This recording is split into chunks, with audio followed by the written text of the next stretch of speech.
Hello everybody and welcome back to the secondary stream of the Intel Extreme Masters Taipei Day 3, where we are watching and playing Group C and D. After today, at the end of the day, we will know the final 8 players of the Intel Extreme Masters in Taipei. The first 4 made it yesterday, including Protoss gods like Rain and Classic. Yeah, some pretty good players so far today. Pretty good players, Nate. You're Pretty talking, good. You mean like they're like top 50 GM on the North American server? No, these guys are really good. Pretty good players, like Rain made it, Classic Advance as well. Who was this other scrub of Group A that made it through? Who was it dude again? Yeah, we had like Hyun qualifying or something. Yeah. I heard he got top 50 GM once. Yeah, I heard he played a lot of games on the NA server but couldn't make it to GM. And who was the guy who won Group A again, Nate? It was not Polt. Oh, the CJ enters hero. Yeah, that Protoss play is also alright. I've seen him win a game. No! You guys should be really stoked, and I'm really stoked for tomorrow when the quarterfinals are starting. Of course, then everything is going to be best of 5. Every series is going to be an absolute cracker, as Red Eye and Colorus would say. But for now, we are watching Group C action. This is the lower bracket match. The winner of this series will move on to play against either Live or Soki. Not a pre-foresight, but someone has to do it.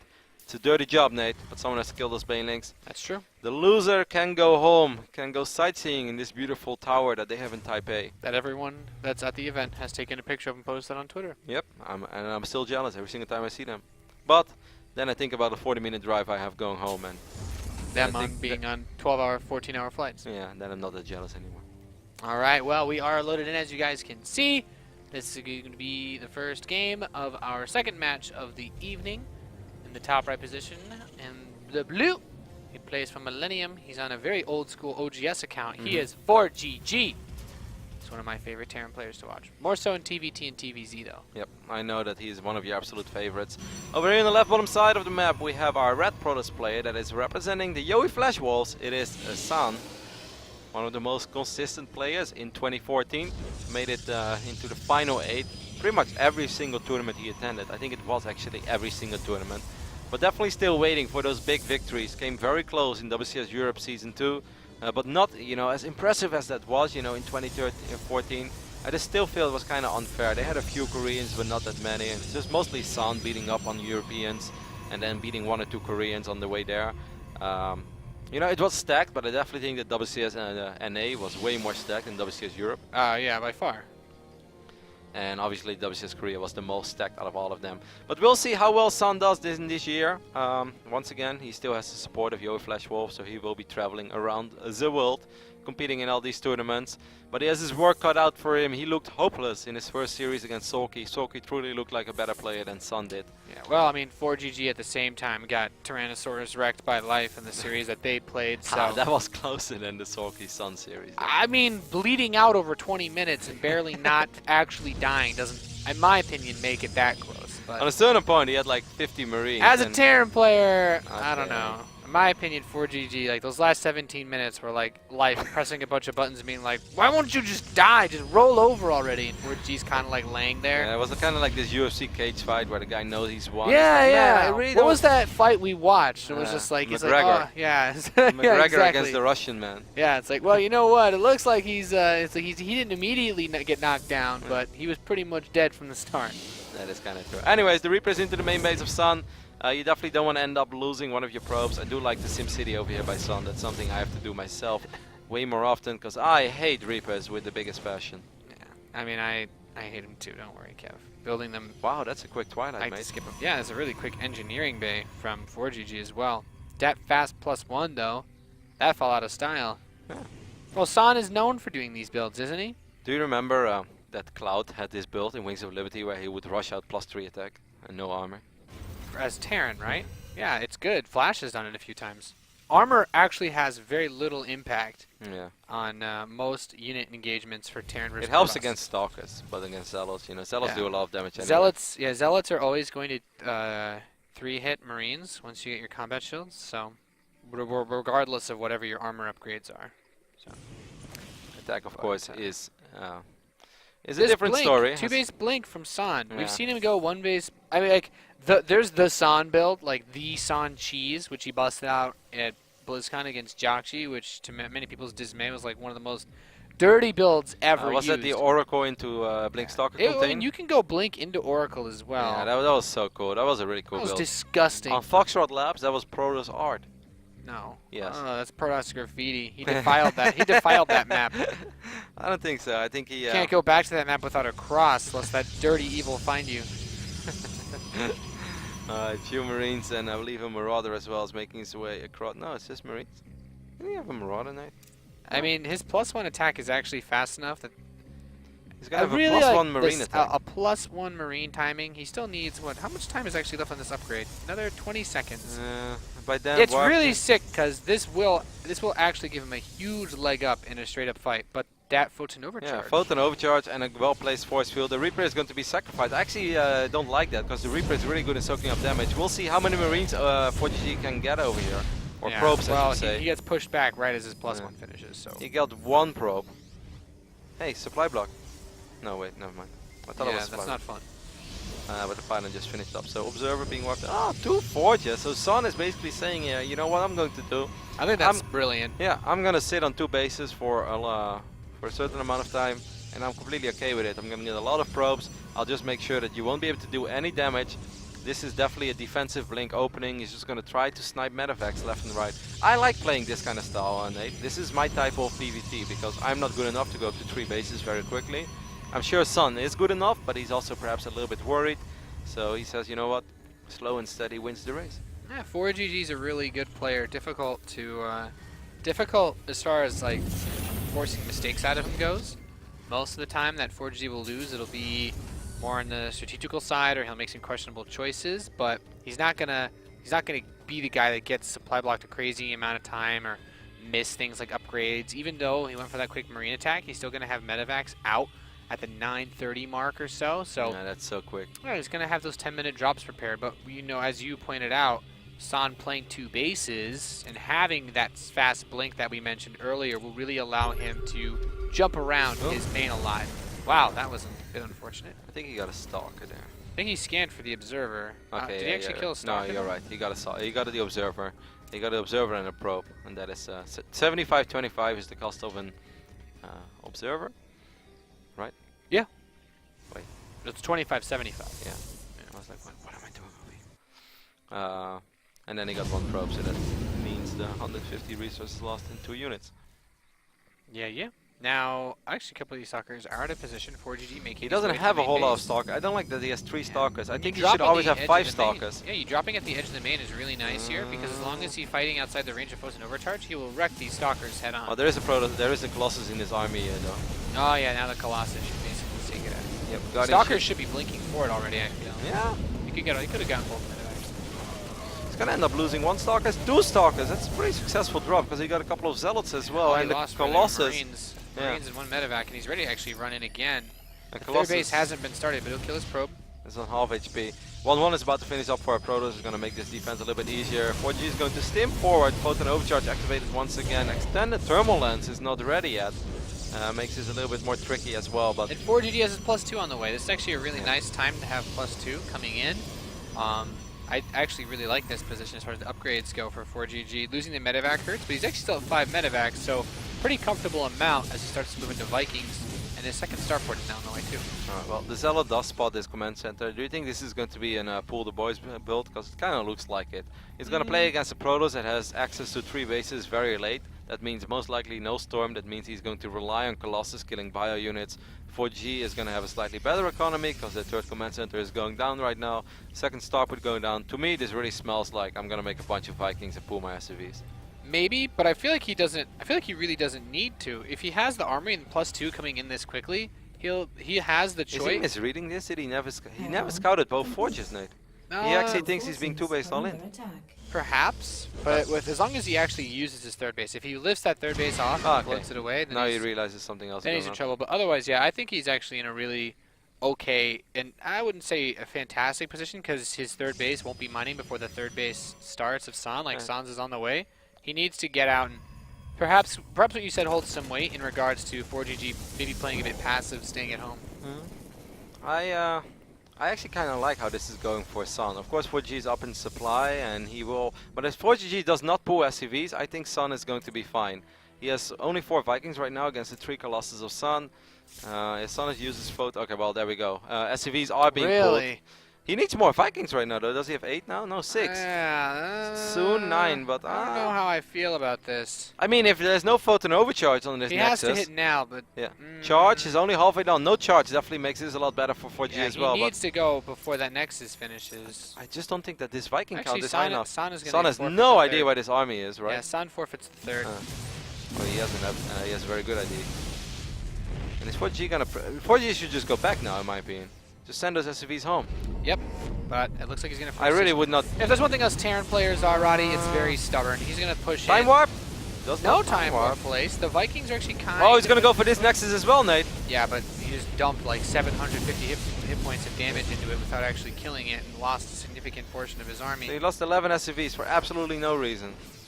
Yeah, pretty much. So Stalkers blink up, 1 medevac down. He should be able to get the next 2. Wow. 4GG's going to spread out and take this fight, but charge, as you mentioned, Kevin, it's done. Most of the Vikings still alive for this army, though. He's picked off 1 Colossus, second Colossus is down, and just go back. the Zealot's still being a huge pain. The one thing that's nice is that 4GG has his +2, so normally this fight, the Terran gets completely wrecked, but in this case, just spread out your Marauders once the Zealots are gone and kill everything. Yeah, Sun is still winning this fight, and when I said just go back, Sun, I didn't mean that he's not winning this fight, because it was, but the Zealots were so far ahead of the rest of the army, but in the end these 2 Colossus do survive. I thought 1 more was going to fall, but he already did good enough, and he just chased down those medevacs, and he picked off quite a few Vikings. I don't think he had to lose as many Colossus as he did there. In the end, I still consider that a massive, massive victory for Sun. We're looking at 55 probes with 2-2 upgrades against 38 SCVs. 4G is probably just going to try to do the same thing all over again. Now there is Templar Archives being wiped in though, and I would say, you know, 3 or 4 High Templars with Storm is going to seal the deal for Sun. I don't honestly, like 4GG after he got the cancel on this base, I don't think he should have done this. You're on 3 bases, man. Just send those SCVs back. Make more Vikings, because the Viking number was not overwhelming. It was definitely not the type of Viking number that says, I'm going to run into your natural, I'm going to idle above Stalkers and Photon Overcharge. No. Like, he barely had enough to win a straight up fight. Yeah, now he's rebuilding medevac, so he can't even get his Viking count high enough to do another pull. If he does, I think he's just going to get wrecked, because now there's Archons in the mix. We all know Archons. Okay, he's going to pull all the SCVs those again. SCVs are going to be like little Zerglings, Roddy. And those Zerglings, what happens when they run into Archons? They die. Horrible, painful deaths. This time there is no Photon Overcharge though. How many Stalkers do we have? 7 against, we have the Archons. There's no Photon Overcharge, Roddy. I guess it does a good job of usually baiting the AI, but I feel like that's like, I don't think he needs it anymore to hold this. He should wreck him. Yep, with these 3 Colossus, as long as the Colossus survive, he's going to be more than fine. These Zealots are actually going to deal a lot of damage as well. There are Archons in the mix too. Stalkers doing a good job in sniping the majority of these Vikings. And 4GG's supply is just plummeting, man. This is going to be game number 1. Sun is going to win pretty convincingly in the end against 4GG. 4GG taps out. Sun wins, like you said, but 4GG did not have to lose the game like that. No, he didn't have to attack into the natural. You cancel the 3rd base. Your +2 is ahead of the the Protoss player's +2, which is really all you need to be.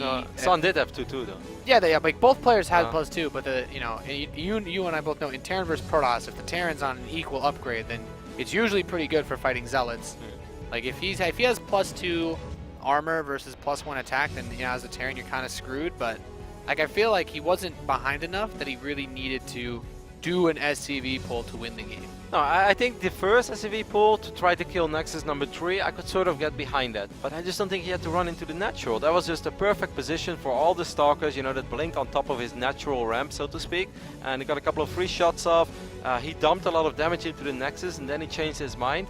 Like, if he would kill that Nexus too, even if you lose a bunch of forces, I'm okay with it. You have 3 orbitals on the other side of the map. The Nexus is 1,000 shields. He pumped 800 damage into it. That's enough to kill like all the Stalkers, to kill a couple of the Zealots in that army. But even if he goes all out on the Nexus and loses a bunch of units, like, I'm still sort of okay with it. Then he can just run back. And he has 3 orbitals, and what is Protoss going to do on a 1 base economy? That's awful. I don't think that you want to attack, because if that attack doesn't work, then you lose the game. So Sun would most likely still just like try to rebuild his own Nexus, despite maybe being up a little bit. I don't know. It was an interesting game. I just don't think that 4GG should have been SCV pooling into a 2-base Protoss on double Forge.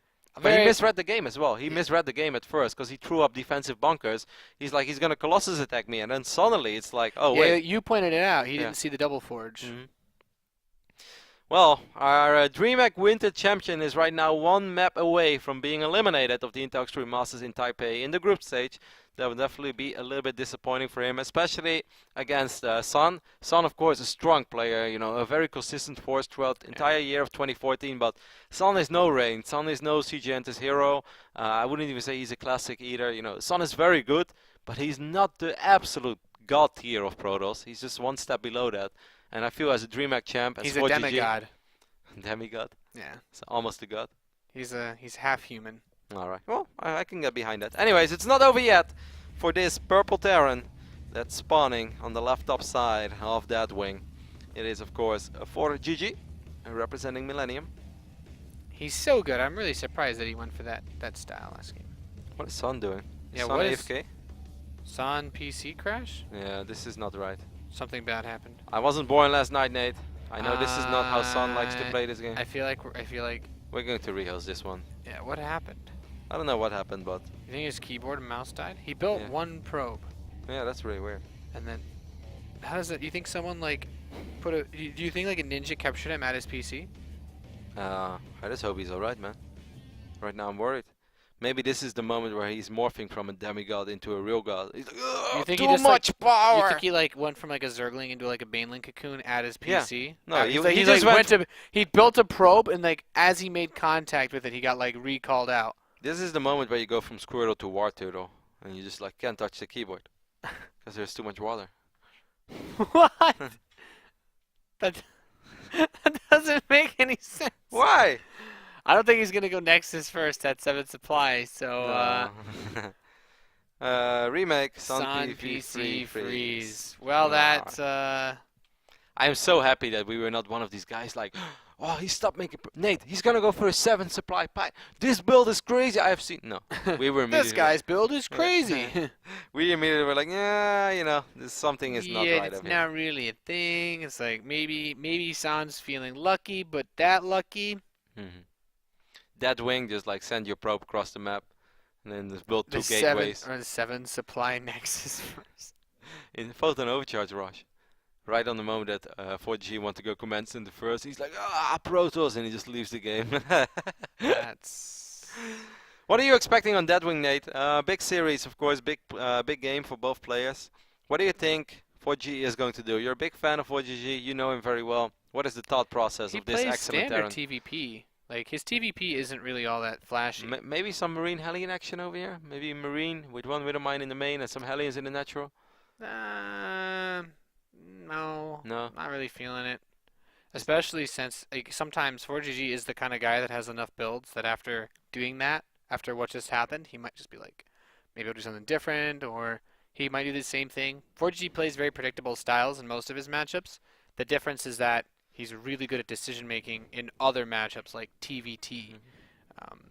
And obviously, you know, he has control advantages in matchups like Terran versus Zerg when he's got Hellions and Banshees. In Terran versus Protoss, like 4GG used to be that guy that was really stubborn and went for the Hellbats with Blue Flame to mix into his army, but I mean, eventually everyone realized that sucked, so he stopped doing that.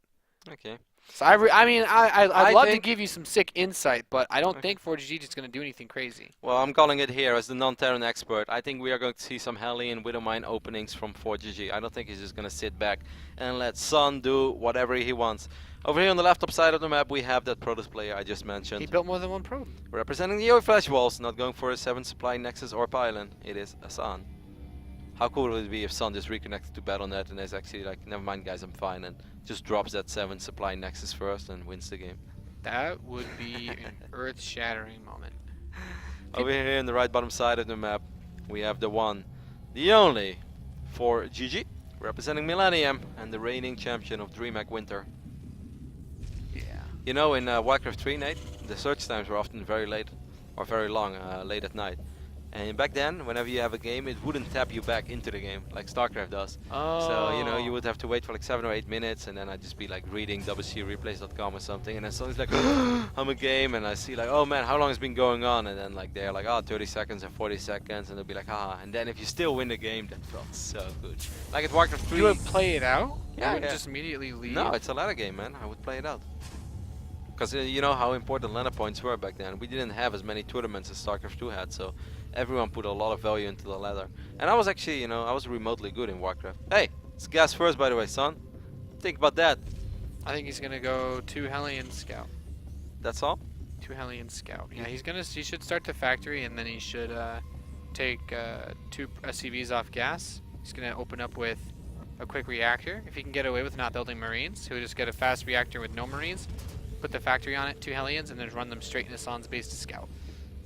Okay, we'll see. That's the most popular I've way seen to it. play on this map against Protoss, because Reapers in general, it's like, no one really likes them. And then, obviously, if you open without a Reaper, then you're kind of screwed as far as scouting anything goes. Like, if he went for a fast mine drop, I'd be really, really surprised.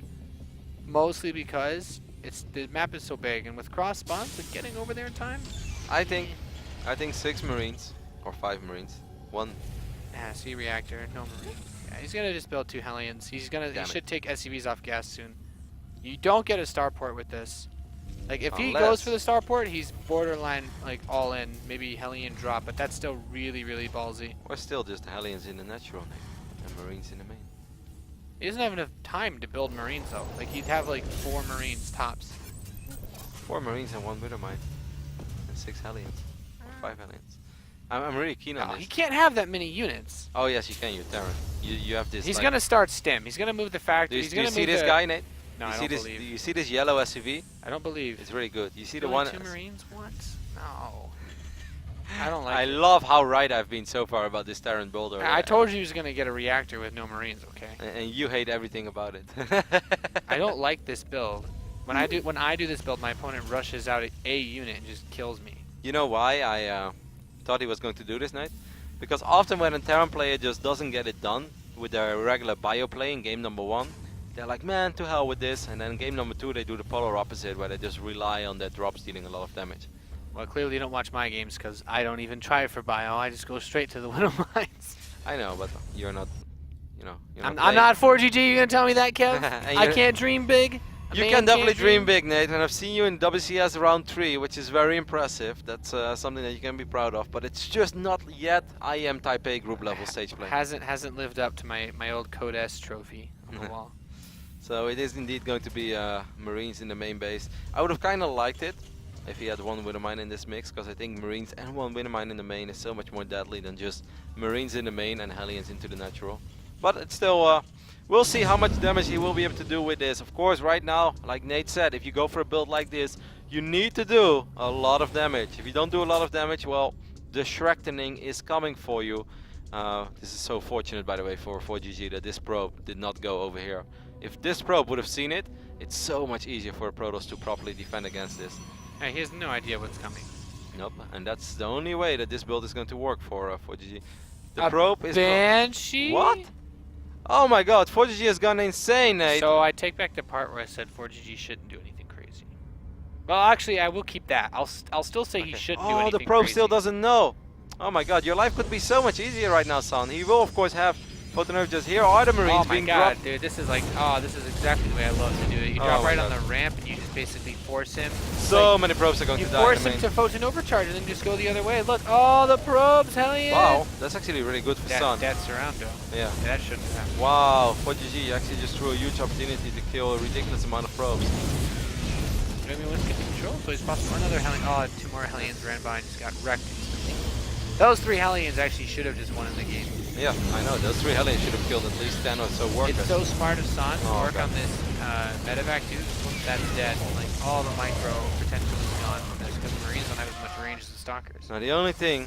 He's still going Hellion Banshee. Yeah. Does he know that this guy is playing Protoss and not Zerg? This reminds me of that game he played Another on factory. Wait. What? He's still on 1 base I though. know. What are you doing? I don't know. This is ForGG has gone insane. I don't know why I say wouldn't do anything crazy. There's some guy out there that's gonna be like, wow, I thought you as a Terran player you should just be able to predict that someone's gonna go 2 factory mass Hellion Banshee. I'm like, God, man, this guy. I don't even know if this is 4GG. Daishi like sat down at his PC. He's like, let's build some helis. All right, so this Benchi in the natural is actually doing quite some work. There's not a single observer yet on the map. Sun is like, you know what? This is stupid. This doesn't make any. I've lost against Cloak Benches today, by the way, on ladder. I feel so much less noob right now.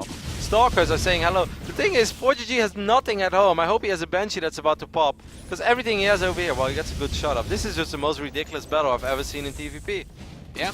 Well, No, stop shooting at Stalkers. Hellions aren't supposed to be able to win this fight, but with pulling SCVs, he can buy himself time. And as you were asking for, Roddy, that Banshee will finish. The Observer is here, though, so the Banshee inside of San's main will die. The thing is, it's 41 probes against 17 SCVs, because if you play on one base as a Terran player, you don't have a very good economy. Yeah, there's still some guy out there who thinks that mules are going to carry 4GG through this game. The thing is, if 4GG would have controlled his units better, he would have killed over 20 probes this game. And if he controlled his first 3 Hellions, you know, if there's one person I know who's really good with just 3 units, it's you, Roddy. What can I say? 3 is my favorite number name from anything tonight. I won't argue that. 3 red on the roulette wheel. That's what I was referring to. San starts an Immortal. There are a lot of Hellions on the map. This is building Hellions state against Blink Stalkers. You what? How is 4GG ever going to win this game? It's just not going to happen. He must be on full life till after that last one. Yeah. Like, he must have just been so upset. There's no way you practice for a tournament and you say to yourself you're going to win a game with builds like this. I mean, if he would have controlled his units better, he would have actually killed so many probes. He should have won the game very quickly. Like, he should have instantly won the game with his first 3 Hellions. Man, it feels almost like very anticlimactic to just end this series, this part of the broadcast like this. But just like that, Sun is going to take a 2-0 victory over a 4GG that has gone insane. That's arguably the most disappointing series I think I've seen in the whole tournament. That's that was just... I mean, those 3 Hellions in the main, there were Marines guarding the ramp that were in the concave as well, so it would have been tricky for the Stalkers, you know, to get past it. The whole point is that the Marines are the bodyguard, right? Yep. Like, they're the Marines are the friends of those girls that you want to hit on. They're in your way, and these Hellions are supposed to just go and completely wreck face while they block you. But the Marines... So the Hellions are the bad guys who have to... Well, the Hellions got wrecked. Like, the Hellions had, you know, it was wide open. Bodyguard. Yeah, exactly. It was wide open, right? It was wide open. He was going to go in the end zone. The defender wasn't there to watch. Okay. And he just dropped the ball completely. All right, so... The probes shouldn't be able to kill 3 Hellions. The probes. But the probes actually won the fight. It just doesn't make any sense. So the pros were actually the bartenders who were not supposed to take part. Something like... My point is, 3 Hellions should be able to kill an infinite number of probes. No, and it would have been so beautiful as well, because there was absolutely nothing. Now. I know, but I was making fun of you as well. No, but there was just nothing in the main base, and these units had to be on the other side, otherwise the Marines would actually win that fight. Like 7 Marines with us medevac healing, it can kill 3 Stalkers if the Protoss messes up. So it was just like, it was an open playing field for 3 Hellions, and the probes, they would get pulled, so they would go with funnel through, you know, the pylon and the Nexus. Everything was going to be lined up, and I was ready to cast that game, as in some beautiful Hellion shots there, great control. Say all the probes are lined up. Yep. Oh my god! And then line them up, barbecue, you know, throw out all the cliches, but no. Nope. They get one surround of, and it's like, okay, that's unfortunate for 4GG, but that can happen. Then he lost his second Hellion as well, and you're just like, no, you're just like so dead right now. And then, you know, the Cloak Banshee could have done a lot of damage. I still don't think that would have ever been enough, because it was 40 workers against like 20. One base Terran is not a thing in this matchup. But what could have happened though is that the Cloak Banshees would have been able to kill 10-15 workers, then you just try to replace those workers and you actually have no unity in natural. Yeah, then the Hellions run in again and they kill everything. Yeah, but the Stalkers that were attacking on the other side of the map, you know, took priority for 4GG. So 4GG had to make sure that he didn't just lose everything in his main. So he was controlling the SCVs and the Hellions at home. And then the Banshee was just shooting at Stalkers, which is obviously a huge waste of time, because if there are no Stalkers it didn't even kill the Stalker. No, of course. It attacked one Stalker, and the Stalker ran away, and then it attacked the other one, and it was like, well... Yeah, but that's just because he was microing the other side of the map, and you can't blame him. But if he would have shift-clicked on 12 probes, he would have killed all 12. Yeah, that's true. Probably still lose the game though by then, because you know he's still down 20 workers. Because he's still down 20 workers and doesn't have anything that can even shoot a Mothership Core. Once in a blue moon, 4GG brings us something crazy. He tried to go one base against Life on merry-go-round in the DreamHack final. That didn't go very well. But after that, he still won. Unfortunately for him, this time there is no comeback for 4GG. There's only chance now for one Terran to make it into the final bracket of this tournament. Maru. That's Maru. Meru. Alrighty, Soul Cave vs Live is still going on, and I want to catch the final moments of that series as well, as the score is currently 1-0 in favor of Live. So there is a chance we'll see a rematch between Sorky and Sun on the main stream. For now, we're going to head over to a pretty large break, so you can just go ahead and mute us if you didn't do that already for our terrible commentary. And after that, we'll be back with the opening match of Group D. I'm not sure yet which match it's going to be. I'm sure they will cast Meru because they're all a bunch of Terran fanboys over there. So we will probably get Hydra versus Parting. That's going to be our match, but that won't start for another 30 minutes or so. You're watching the Intel Stream Masters Taipei, brought to you by Intel, Gigabyte, BenQ, HyperX, and Rocket. Stay tuned, more StarCraft 2 action coming your way.